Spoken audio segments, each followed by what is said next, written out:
खोर्धा जवाहर नवोदय विद्यालय में जंडिस व्यापीवा घटना डाक्तखाना आउ केही भी आक्रांत नथिबा सूचना दैछन्ति स्वास्थ्य मंत्री मुकेश महालिंग। केउं कारण पर जंडिस व्यापिला ता जना पड़ी नहीं। राज्य स्वास्थ्य टीम स्थिति अनुधान करिसेंति।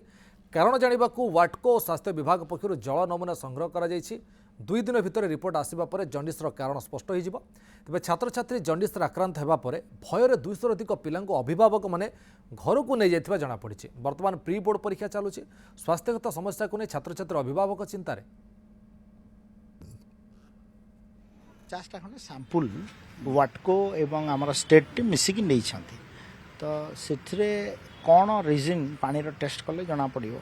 कला परे आमे को सोर्स कंटामिनेट है ताकू बंद करिवो। एबे तो आमे माने विदाउट एनी कंटामिनेशन फ्री शुद्ध पानीय जल जोगार व्यवस्था करा हो इस कैंपस रे। तो सिचुएशन इज अंडर केवल एवं आमे एबे ई इशूगुड़ा को पूरा नजर रखा है एवं आमर सबू डिस्ट्रिक्ट हेडक्वार्टर रे सीडीएमओ हूँ कि म्यूनिसिपालिटी एग्जीक्यूटिव अफिसर नजर रखुଛୁ सिचुएशन कंट्रोल।